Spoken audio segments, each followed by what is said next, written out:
Poltergeists are troublemaking ghosts who remain stationary.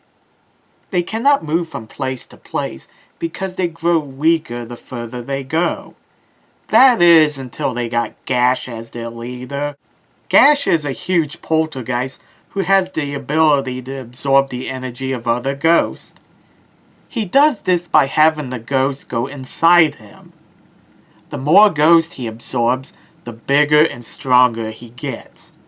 This allows him to roam from place to place, meaning that the smaller ghosts can move from place to place as well, whenever he lets them out, that is. Ghash is basically a giant leech. He gets all the power, while the smaller ghosts grow weaker. Heck, his stomach becomes a giant mouth. Why any of them would agree to be absorbed by him, I have no clue. I do, however, know why one particular ghost decided to follow him. After failing to bust the poltergeist, the Ghostbusters go back to the firehouse to celebrate Winston's birthday. Slimer eats the cake, which results in Peter giving him the biggest scolding he ever got. I can't say I blame Peter one bit. They spent a lot of time planning the party, and Slimer just goes and eats the cake. He did go overboard a little. Slimer is so hurt by the things Peter said that he decides to run away from home. This is where Ghash found him. Like Fagin from Oliver Twist, Ghash took Slimer in to teach him to do bad things. In this case, how to scare people.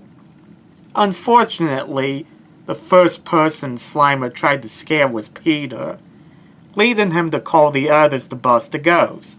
To prepare for their arrival, Ghash absorbs all the ghosts. Slimer tries to leave, but he is forced to go inside him. The only way he could get out is that the Ghostbusters had to set their proton packs to Slimer's frequency and fire, allowing them to trap Ghash without trapping Slimer. The only problem is that because he absorbed all the other ghosts, the trap is filled beyond the amount it can hold, so they have to empty it immediately or else it would explode. A giant ghost who can absorb smaller ghosts is a pretty clever idea. They say that there is strength in number, and he sure proves that saying right. It makes him harder to bust, because of how strong he gets, and that there are so many ghosts inside him that trapping him would cause it to overload. Ghash has the freakiest eyes of any ghost the Ghostbusters faced. I don't know what it is, but there's something unnerving about them. His jagged tongue gives him a demonic appearance.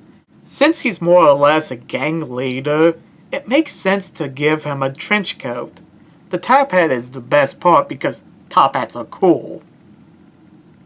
He would later appear in the opening to Extreme Ghostbusters, where they gave him more of a demonic look than on the real Ghostbusters.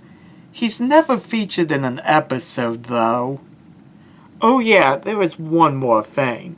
Unlike other spooks in this series, Ghash's name is never once mentioned. The only reason why I know what his name is because of Ghostbusters Wiki.